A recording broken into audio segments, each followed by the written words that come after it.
What you're about to hear actually happened, and the people involved still refuse to speak about it by name. They just call it the house that breathed. This is the full, unedited account compiled from police reports, therapy transcripts, and the single audio diary that survived. Let's start on October 17, 2023, in a quiet suburb outside Gothenburg, Sweden. In the small coastal town of Lerum, just east of Gothenburg, stood a narrow 3-story house on Klevvägen 27. Built in 1893, it had been empty for 12 years after the previous owner, an elderly widow named Astrid Lindgren, no relation to the author, disappeared without a trace in 2011. The city finally sold it at auction for next to nothing. The buyers were Elias and Clara Persson, a young couple expecting their first child. They wanted a fixer-upper, something with character. They got more than they bargained for. Elias was a sound engineer who worked from home. That's important. On their third night in the house, he woke at 3:12 a.m. to what he described as someone learning to breathe inside the walls. Not wind, not pipes, a slow, wet inhale, pause, then a longer exhale that seemed to come from everywhere and nowhere. He grabbed his field recorder, Habit, and captured 37 seconds of it. When he played it back in the morning, the breathing was gone. Only silence and a faint childlike giggle at the end. Clara laughed it off. Pregnancy hormones, old house, bad dreams. But the breathing returned every night, always between 3:07 and 3:18 a.m. By the end of the first week, it had a rhythm. In, 2, 3, out, 2, 3, 4. Like someone practicing, getting better. On day 10, Clara felt the baby kick for the first time, exactly when the breathing started. She placed Elias's hand on her belly. The kicks matched the inhale-exhale perfectly. Elias joked that the house was saying hello. Clara didn't laugh. They invited Clara's mother, Britt-Marie, to stay for a long weekend. Britt-Marie was a no-nonsense retired nurse who believed only in what she could see and measure. The first night, she slept in the guest room on the second floor. At 3:11 a.m., she stormed into their bedroom, face white. "The walls," she whispered. "They're warm, and they moved when I touched them." Elias put his palm against the hallway wall. It pulsed. Once, like a heartbeat under plaster. That same night, the baby stopped kicking entirely. They called a priest. He refused to come inside after standing on the porch for 30 seconds. He told them, "Some houses remember what was done to them. This one hasn't forgotten." He blessed the doorway and left. The breathing got louder that night, almost triumphant. Elias set up microphones in every room, determined to prove it was structural. At 3:07 a.m., every mic picked up the breathing, except the one in the nursery.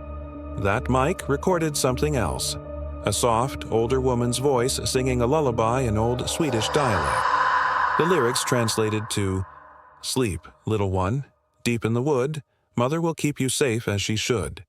When the walls grow lungs and the floors grow teeth, I'll rock you to sleep in the dark beneath."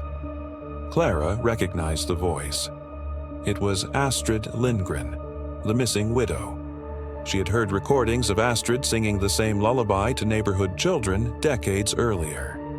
On the 14th night, the breathing stopped. Complete silence blanketed the house.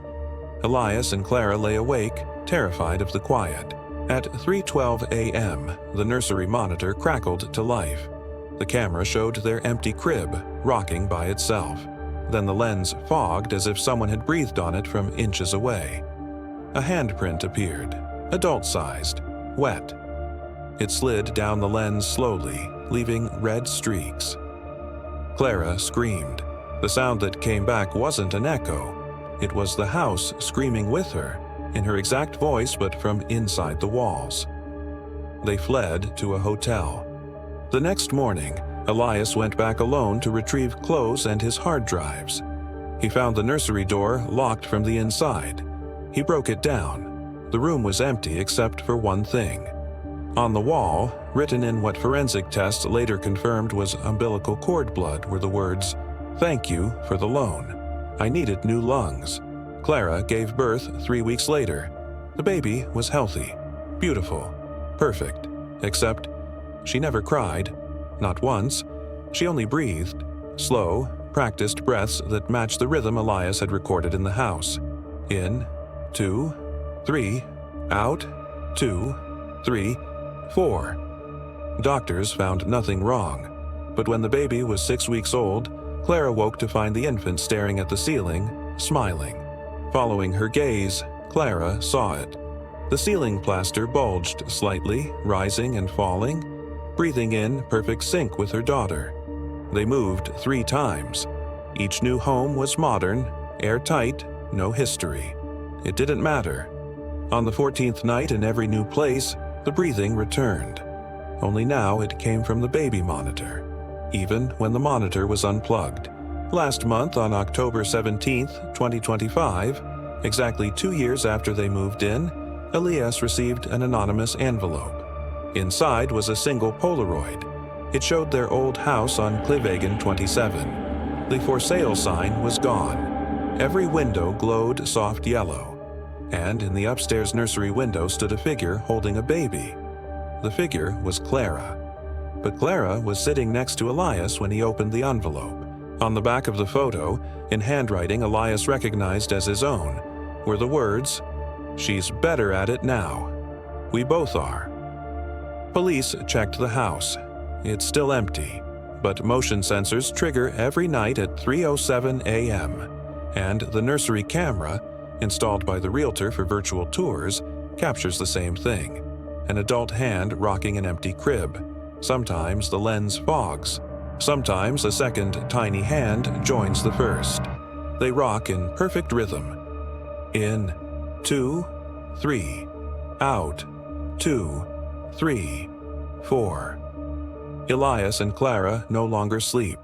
They sit in separate rooms, watching their daughter breathe. Because every time she exhales, the walls of whatever room they're in exhale with her. And somewhere in Lerum, the house on Klevvägen 27 waits for its next family. The city lowered the price again. They say it just needs someone who loves children. That was the full story of the house that breathed. If you want to see the actual audio files Elias recorded, the unedited police photos, and the nursery footage that made 2 detectives quit the force, they're all linked in the description. But fair warning, once you hear it breathe, you'll never forget the sound. Sleep well, and whatever you do, don't hold your breath.